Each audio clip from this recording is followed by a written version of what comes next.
안녕하세요. 반갑습니다. 비트코인 뉴스 팡입니다. 판테라 캐피털 CEO 비트코인 거품 아니야. 장기적으로 74만 달러에 도달할 것이다 라는 전망 먼저 살펴보도록 하겠습니다. 판테라 캐피털의 설립자이자 CEO인 댄 모헤드는 비트코인 가격이 장기적으로 74만 달러에 도달할 수 있다라고 전망을 했습니다. 모헤드는 15년간 이어진 규제 역풍이 점차 순풍으로 바뀌고 있다면서 변화하는 규제 환경이 비트코인 가격 상승의 핵심 동력이 될 것이다 라고 강조를 하고 있습니다. 2013년에 우리가 미쳤다고 생각했던 사람들이 많았다. 그러나 여전히 비트코인에 부정적인 사람들이 많고 이것이 오히려 강세론의 이유다 라고 말을 하고 있습니다.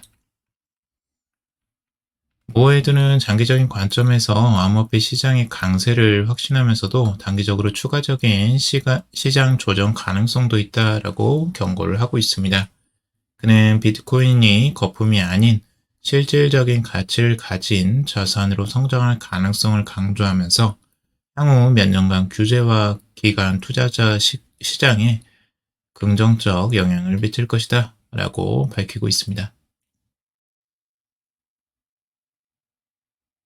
그래서 판테라 캐피털의 CEO는 지금 장기적으로 74만 달러까지 바라본다라고 하고 있는데 이건 뭐 기간을 정확하게는 정해지지 않아서 굉장히 장기적으로 바라봐야 될 것 같고요.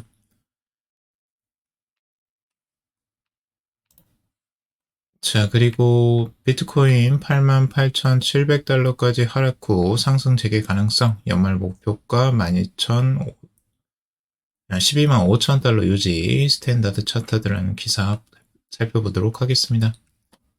비트코인은 지금 수준보다 더 하락할 수 있지만 다시 상승 흐름을 시작해서 연말에 12만 5천 달러까지 상승할 수 있을 것이다 라고 스탠다드 차트에서 전망을 했습니다.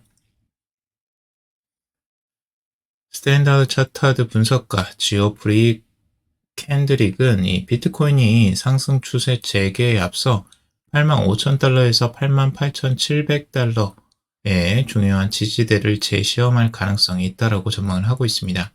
8만 8,700달러는 미국 대선 이후 비트코인 ETF와 마이크로 스트래티지가 매입한 비트코인의 평균 단가입니다. 비트코인이 현재 조정을 겪고 있지만 비트코인에 대한 ETF와 기관들의 강력한 관심은 계속 유지되고 있다라고 밝히고 있습니다.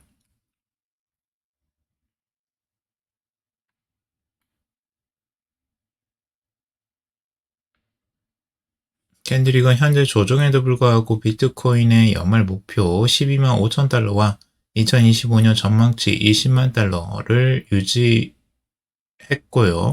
우리는 여전히 구조적인 상승장에 있다라고 하면서 단기적인 역풍이 해소되면 비트코인은 강한 상승세를 재개할 것이다 라고 강조를 하고 있습니다. 일시적인 조정으로 많이들 보고 있고요. 지금 자리에서 차트적으로 보자면 비트코인이 어제 또 하락세가 추가적으로 나오면서 최고점 대비 8.82% 정도 하락을 한 상태예요. 근데 이게 이제 추가적인 하락세가 더 나올 가능성들도 충분히 열려져 있습니다. 왜냐하면 지금까지 상승폭이 워낙 가팔랐고 그거에 맞춰서 가격 조정이 이제 나오고 있는 거고요. 굉장히 자연스러운 현상이라고 볼 수가 있습니다. 그만큼 상승했기 때문에 그만큼 또 조정이 나오는 게 당연한 거고 그래야지 건강하게 다시 또 상승 가능성이 높아집니다. 자, 그래서 지금 이제 지지선이 어디까지 내려올 것이냐가 이제 중요한 건데 아까 전망에서 살펴보면 8만 5천 달러 선, 8만 5천에서 8만 8천 요 선까지의 구간으로 다시 한번 지지를 받느냐 요걸 주요적으로 한번 살펴볼 필요가 있을 것 같아요. 그래서 여기가 지지를 받고 올라간다면 다시 추가적인 상승세도 기대해 볼 만하다라고 전망을 내놓고 있고요. 마이클 세일러 BTC 급락속 대규모 매수 비트코인 구매 아직 늦지 않았다라는 기사인데요. 마이클 세일러는 이 비트코인을 구매하기엔 늦은 시점은 없다라고 발언을 하면서 비트코인 투자에 낙관적 전망을 밝히고 있습니다. 마이크로 스트래티지는 최근 5억 4천만 달러를 투자해서 55,500BTC를 추가로 매수하며 역대 최대 비트코인 구매를 기록했다고 합니다. 계속 사모으고 있어요. 지금 마이크로 스트래티지는. 회사는 현재 총 38만 6,700BTC를 보유하고 있고 이는 219억 달러에 달하는 가치를 가지고 있습니다. 올해 두 차례에 걸쳐서 각각 26억 달러와 46억 달러 규모의 비트코인을 추가로 매입한 바가 있었고요. 그래서 지금도 계속 사모으고 있다라는 걸 알 수가 있고, 그 다음에 비트코인 옹호자인 이 샘슨 모우는 비트코인 가격 하락을 두고 비트코인 블랙 프라이데이라고 언급하면서 투자자들이 가격 조정을 매수 기회로 삼을 것이다 라고 독려를 하고 있습니다.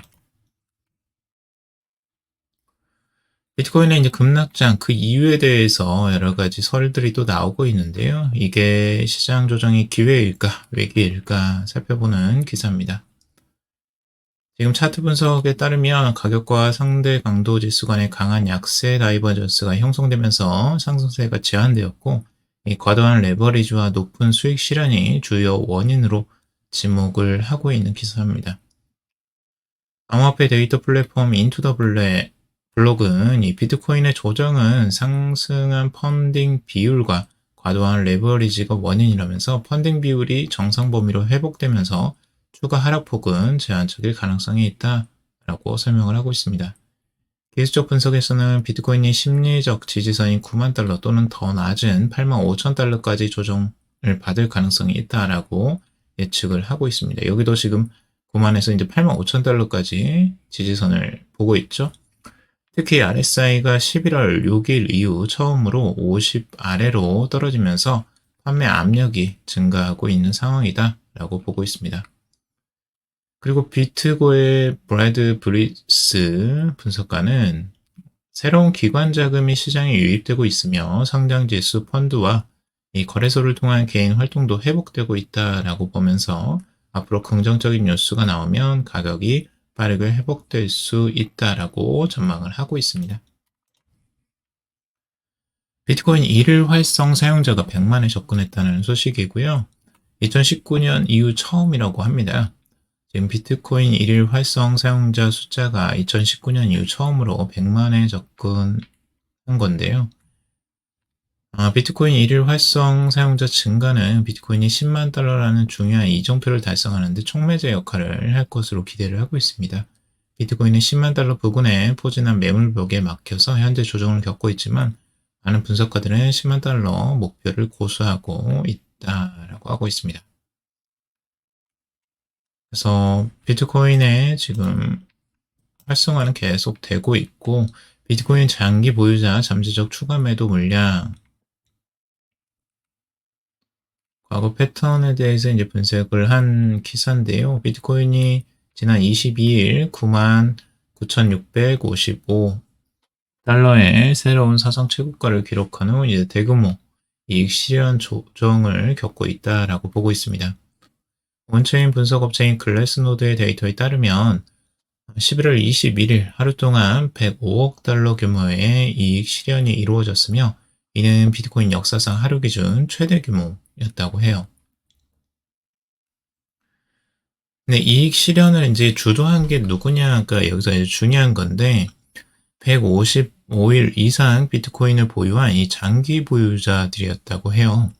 이들은 시장이 침체될 때 매수하고 이 과도한 탐욕이나 열광이 나타날 때 매도하는 스마트 머니로 이제 불린다고 하는데요. 이들은 2024년 9월부터 11월까지 약 54만 9,119 BTC를 매도했으며 이 같은 매도세는 10월부터 본격화되면서 마이크로 스트래티지와 미국 증시에 상장된 비트코인 ETF 등의 비트코인 매수량을 초과했다라고 하고 있습니다. 그러니까 이 장기 보유자들 155일 이상 비트코인을 보유한 사람들이 일부 매도가 이제 나왔다는 거, 차익 실현을 했다라는 걸 알 수가 있죠. 과도하게 이제 탐욕 상태에 들어가면 이제 이런 자금들이 이제 매도를 슬금슬금 한다는 거죠.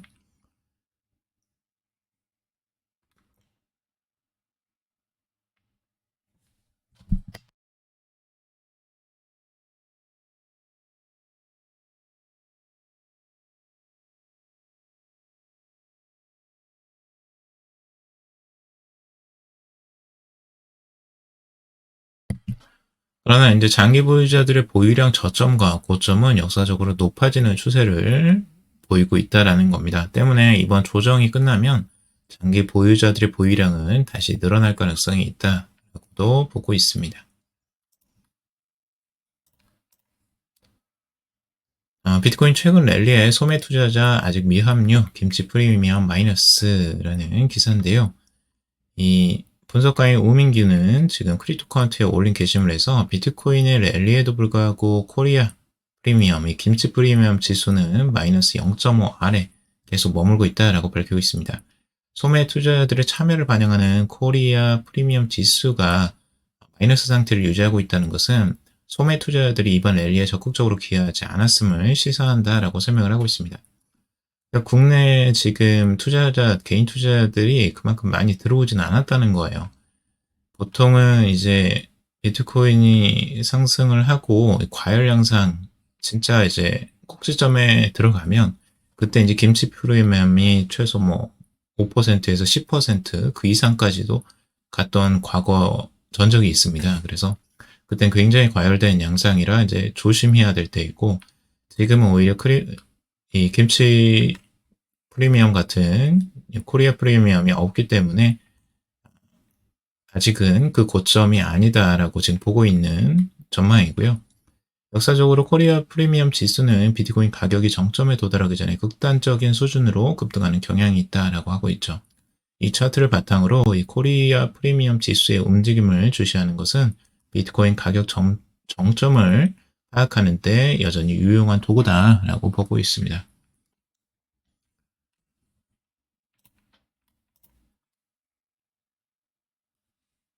자, 비트코인 매도 압력소 9만 달러 역주행 새 자금 유입으로 회복 기대라는 기사고요. 지금 새로운 자금이 계속 유입될 수 있다라고 기대를 하고 있어요. 그래서 기관 자금이 또 추가적으로 들어올 수 있다고 보고 있고, ETF 뭐 이런 자금들도 추가적으로 들어올 거다라는 내용이고요. 비트코인 하락세 기관 투자자 탓 아냐? 시장 전문가의 원인 결과 진단에 대한 건데요. 이 암호화폐 분석가인 카일 듀 플래시스는 이 장기 보유자들이 약 12만 8천 BTC를 매도했으나 미국 현물 ETF가 매도 압력의 90%를 흡수했다라고 분석을 하고 있습니다. 그는 강력한 기관 수요가 비트코인의 상승세를 뒷받침한다라고 전하고 있습니다. 그러니까 기관의 수요는 계속 뒷받침을 해주고 있다라는 거예요. 그러니까 이 매도 압력을 어느 정도 지금 완화시키는 효과도 있다라는 거죠. 그리고 영국 대형은행인 스탠다드 차트는 이 미국 국채 기간 프리미엄 감소를 비트코인 하락세 원인으로 지목했다라고 하고 있습니다. 최근 이제 전망 보고서를 보면 최근 비트코인 가격 하락과 시장의 혼란은 미국 국채 기간 프리미엄 감소에 기인한다라고 하는데요. 기간 프리미엄은 투자자가 장기 국채를 매입할 때 추가적으로 요구하는 보상으로 미국 국채에 대한 신뢰도가 높아질 경우 감소하는 경향이 있다고 합니다. 그래서 비트코인은 전통 금융시장의 불안정성에 맞설 회피 수단이라는 인식이 존재하는데요. 이 미국 국채의 신뢰도가 높아지면 비트코인의 매력은 단기적으로 감소할 수 있다라고 하면서 국채와 비트코인 간의 이제 상관관계를 강조하는 분석입니다. 뭐 이런 것들도 참고적으로 보시면 좋을 것 같고요. 비트코인 50만 달러 간다. 비트 큰손 5.5만 개 또 사들였다. 아까 지금 마이크로 스트래티지가 또 비트코인을 산 그 내용들이라고 보시면 되고요.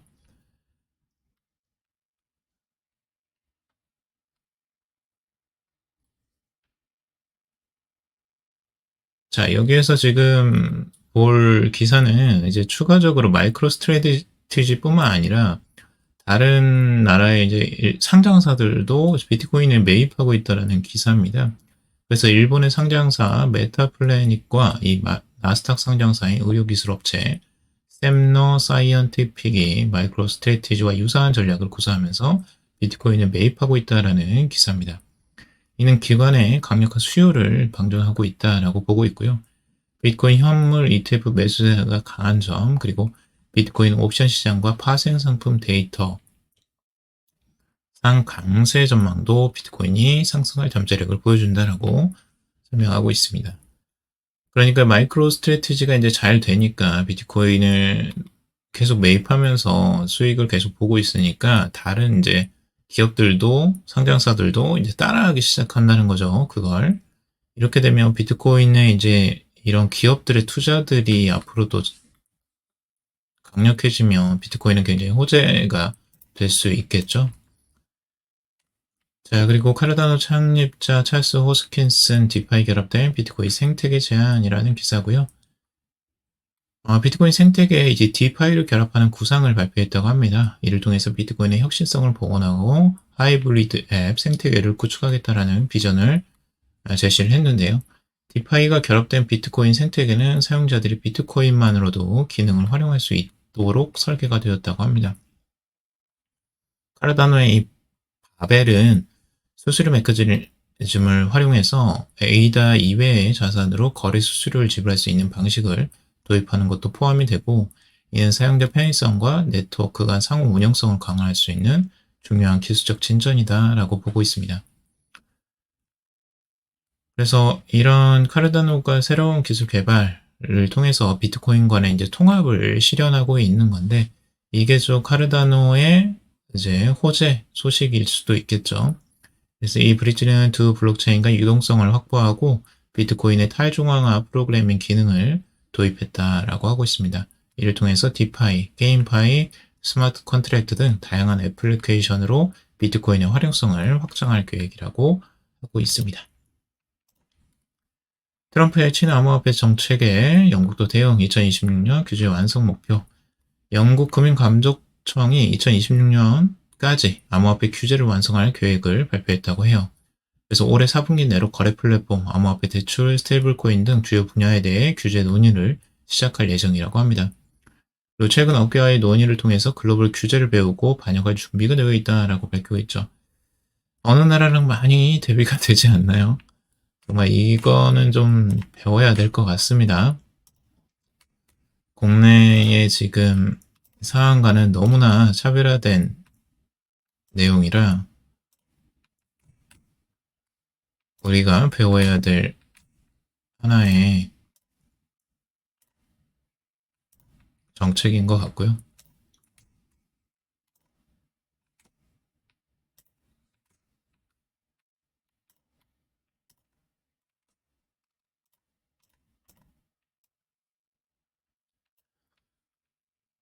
네, 그래서 준비한 기사입니다. 마이클 세일러 한국에서는 감옥에 갇혔을 것 엉망진창. 크립토퀀트 주기영 대표의 기사인데요. 네, 크립토퀀트의 주기영 대표가 마이클 세일러가 한국에서 태어났으면 감옥에 갇혔을 정도로 한국어는 모든 게 엉망진창이다라고 트윗을 했습니다. 마이클 세일러는 가장 많은 비트코인을 보유한 마이크로 스트래티지의 창업자로 비트코인의 재무 전략을 도입했는데요. 한국은 비트코인 친화적인 나라가 아니다. 비트코인을 진정으로 이해하는 정치인이 없다면 기업이나 정부가 비트코인 재무 전략을 채택하도록 장려하기 어렵다라고 강조를 하고 있습니다. 대통령은 비트코인에 대해 아무것도 모르고 한국 SEC 금융감독원은 비트코인을 싫어하고 한국 IRS 국세청은 비트코인에서 세금을 징수하고 싶어 한다라고 지적을 하고 있습니다. 그들은 완전히 모르고 있다. 완전히 엉망진창이다라고 한탄을 하고 있습니다. 그래서 크립토컨트도 이제 한국에서 이제 결국에 미국으로 이전을 했죠. 그리고 정권이 바뀌고 금융감독원이 바뀔 때마다 이 같은 문제가 지속될 것이라면서 한국은 게리 건슬러와 같은 상황이다라고 강력하게 비판을 했습니다. 한국이 진짜 이제 암호화폐 시장의 선두국으로 가려면 이런 규제 부분도 선진국을 좀 보고 배워야 되지 않을까라는 생각이 들고요. 전반적인 코인 상황들 한번 살펴보도록 하겠습니다. 비트코인이 지금 1.95% 하루 동안 하락을 했었는데요. 그에 따라서 다른 알트코인들도 이제 추가적인 하락세가 나오긴 했었어요. 이더리움도 3.4% 하락했고요. 여기서 이제 눈에 띄는 코인들이 그래도 이걸 버텨주고 오히려 상승하는 흐름들이 나온 코인들도 나오고 있다는 겁니다. 이게 과거의 패턴하고 이제 많이 달라졌다는 걸 알 수가 있고요. 비트코인과 알트코인의 이 디커플링 현상을 우리가 조금씩 보여지는 걸 알 수가 있습니다. 비트코인이 강력하게 하락을 하면 그거에 따라서 어쩔 수 없이 알트코인들도 이제 하락을 하긴 하지만 비트코인이 서서히 이제 하락을 하면 알트코인이 그거에 따라서 디커플링 현상이 나타나게 됩니다. 이런 수익같이 4.76% 오히려 상승을 했고요. 그리고 다른 코인들도 지금 상승하는 코인들이 있습니다. 셀레스티아도 상승을 했고요. 지금 플러스가 된 코인들이 몇몇 개가 지금 나오고 있죠. 인젝티브도 지금 8.6%나 상승을 한 상태고요. 이런 식으로 이런 코인들이 나온다는 건 긍정적인 패턴이라고 할 수가 있습니다. 그러니까 알트 시즌이 아직은 시작이 본격적으로 되지는 않았지만 좋은 시그널을 지금 보내주고 있죠. 그래서 여러분들이 좋은 알트코인들도 한번 주목해서 살펴볼 필요가 있으실 것 같습니다. 자, 오늘 여기까지 정리해봤습니다. 도움이 되셨길 바라고요. 도움이 되셨다면 좋아요, 구독, 댓글 달아주시면 감사하겠습니다. 투자에 관련된 정보들 참고사항일 뿐이고 조언이 아니니 투자하실 때 여러분들 스스로 꼭 판단하시고 결정하시기 바라겠습니다. 그럼 방송 들어주셔서 감사합니다.